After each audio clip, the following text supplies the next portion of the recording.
Բարև ձեզ, եթերում օրվա ամփոփումն է, ձեզ հետ է Արփինե Նավասարդյանը։ 19:00-ի դրությամբ առանձնացրել ենք հետևյալ լուրերը։ Նիկոլ Փաշինյանի Ստամբուլ այցից անմիջապես հետո հունիսի 21-ից 22-ը այդ քաղաքում կայացել է Իսլամական համագործակցության կազմակերպության նախարարների խորհրդի 51-րդ նստաշրջանը, որի արդյունքներով հակահայկական բանաձև են ընդունվել այսպես կոչված Արևմտյան Ադրբեջանի վերաբերյալ։ Բանաձևում իսլամադավան երկրներն իրենց հաջողությունն են հայտնել այսպես կոչված Արևմտյան Ադրբեջանի համայնքի Արժանապատվորեն հայրենիք վերադառնալու իրավունքին եւ դատապարտել են Հայաստանի կողմից այս համայնքի իրավունքների ժխտումը։ Հռչակագրում ի թիվս այլ բաների հաստատվում են ներկայիս Հայաստանի տարածքից վտարված ադրբեջանցիների վերադարձի իրավունքը եւ դատապարտում է հայկական կողմի հրաժարումը Արևմտյան Ադրբեջան համայնքի հետ երկխոսություն սկսելուց։ Հակահայկական եւ իրականությունը խեղաթյուրող այս բանաձևին արձագանքել է Հայաստանի արտաքին գործերի նախարարությունը, շեշտելով, որ պաշտոնական Երևանը խորապես հիասթափված է դրանից։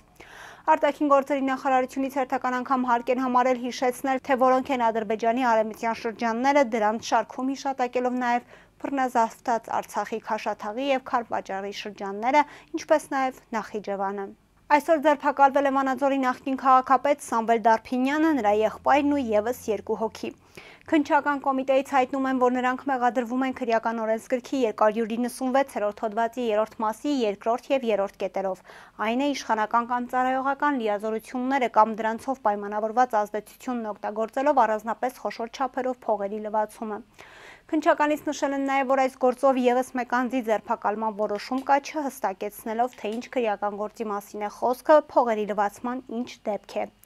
Նշենք, որ 2018-ի իշխանափոխությունից հետո Վանաձորը 17 տարի ղեկավարած Սամվել Դարփինյանի նկատմամբ բազմաթիվ քրեական գործեր հարուցվեցին, սակայն որևէ մեկով նա պատիժ չկրեց։ Դրանց մի մասը հենց նախաքննության ընթացքում են կարճվել, մի մասն էլ դատարանում վաղեմությունն անցնելու հիմքով։ 2024-ի հոկտեմբերին դատախազությունը ապօրինի գույքի բռնագանձման հայտ ներկայացրեց դատարան, որն ընթացքի մեջ է։ Վերջին դատական նիստը տեղի է ունեցել 3 օր առաջ։ Դատական տեղեկատվական համակարգում գործի վերաբերյալ մանրամասներ չկան։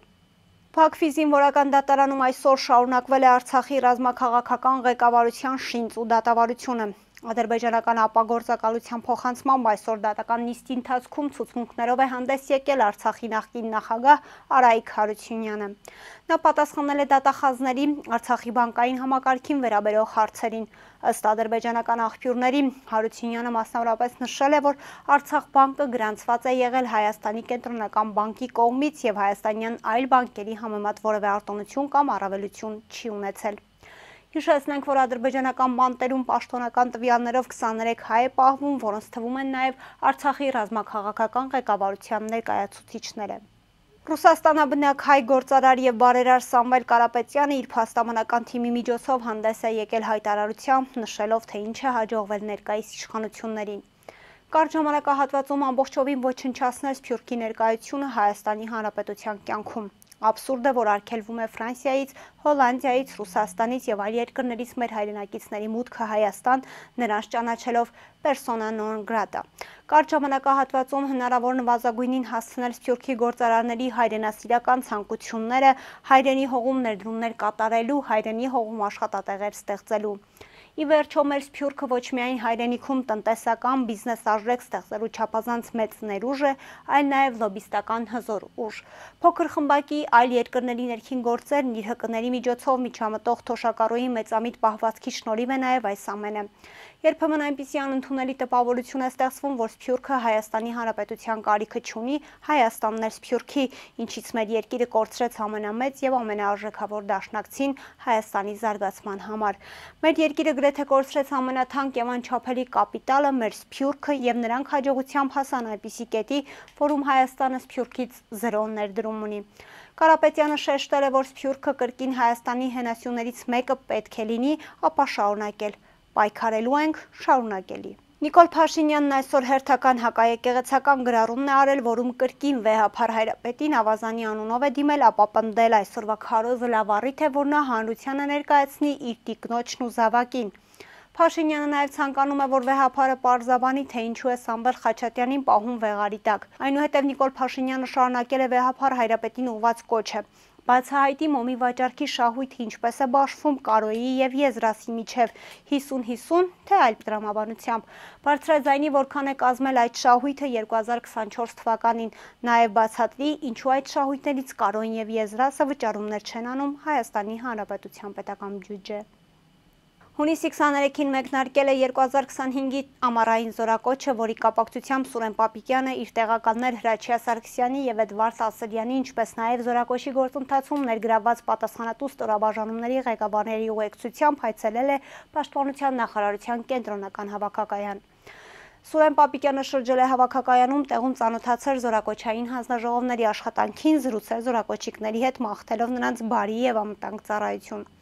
Պապիկյանին ներկայացվել են զորակոչին նախորդած լայնածավալ աշխատանքները, զինակոչիկների բժշկական հետազոտության կազմակերպման ընթացքը, ինչպես նաև իրականացված մի շարք այլ միջոցառումներ։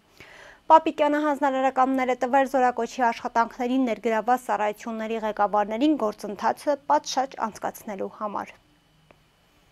Հունիսի 22-ի գիշերը իրանական 3 միջուկային օբյեկտներին ԱՄՆ-ի հարվածներից հետո այսօր Սիրիայի հյուսիս-արևելյան գտնվող Ալ-Հասակա նահանգում գտնվող ամերիկյան ռազմաբազան հարձակման է ենթարկվել։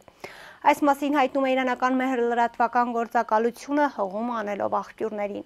Իրազեկ աղբյուրները երկուշաբթի օրը հայտնել են, որ հարձակման է ենթարկվել Սիրիայում ամերիկյան ռազմաբազան։ Աղբյուրները հայտնել են, որ հարձակման թիրախը եղել է Սիրիայի արևմտյան Ալ-Հասակա նահանգի Կասրուկ շրջանում գտնվող ամերիկյան ռազմաբազան, ասվում է հաղորդագրության մեջ։ Հիշեցնենք, որ իրանական միջուկային օբյեկտներին հարվածից հետո Թեհրանը հայտարարել էր, որ իր պատասխանը չի ուշանա։ Նիկոլ Փաշինյանի քաղաքացիական կնոջ Հաննա Հակոբյանի մասնակցությամբ կկայանա կրթվելը նորաձև է շարժման վերջին հանդիպումը։ Այս մասին տեղեկանում ենք Հակոբյանի ֆեյսբուքյան գրառումից, որում նա նշել է, որ պատճառն իր ուսման մեկնելու հանգամանքն է։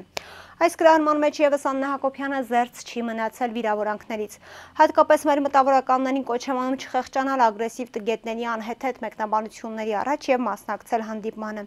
Այդ թվում ընդդիմադիր մտավորականներին եմ կոչ անում մասնակցել հանդիպմանը, իրար լսելու հմտությունը հիմնարար հմտություն է, որից մենք կատարելապես զուրկ ենք։ Եվ բացի այդ իսկապես հետաքրքիր ու շատ արժեքավոր է ձեզանից յուրաքանչյուրի տեսակետն ու կարծիքը այն ամենի մասին, որ խոսվում է այս հարթակում։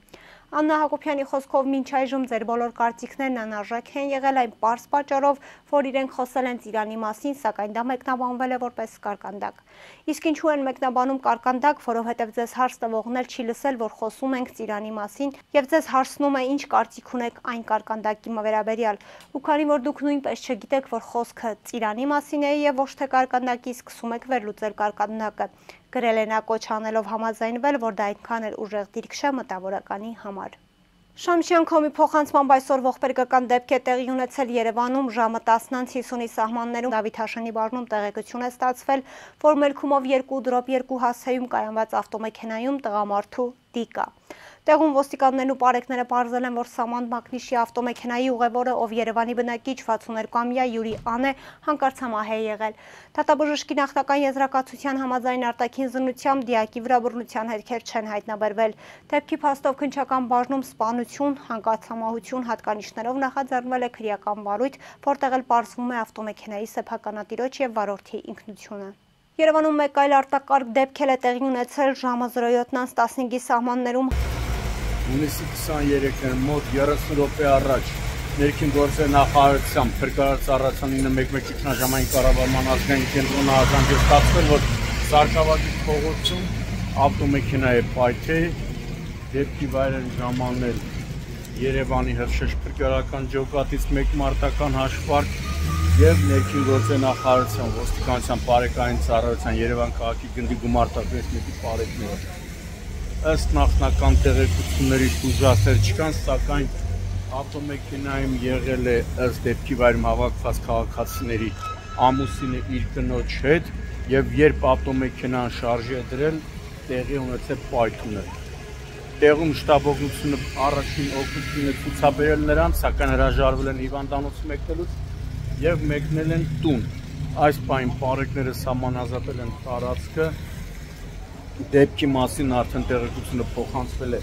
Հայաստանի քննչական կոմիտեի Երևան քաղաքի քննչական վարչության Քանաքերձեյթուն քննչական բաժին, որտեղից տեղեկություններով արդեն քննչական խումբը ժամանում է դեպքի վայր։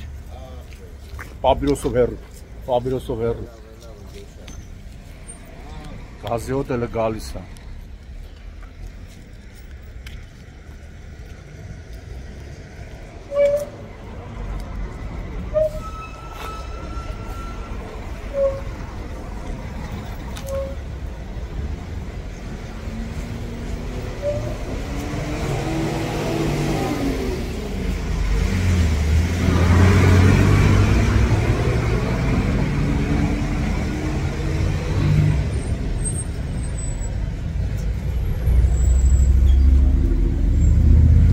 Այդունի հետևանքով տեսնում եք վնասվել է նաև դեղատան գովազդային ցուցանակները, ավտոմեքենան ամբողջությամբ դարձել է ոչ շահագործելի։ Այս բան բարեկները պարզում են ավտոմեքենայի սեփականատիրոջ, վարորդի և ուղևորի ինքնությունը։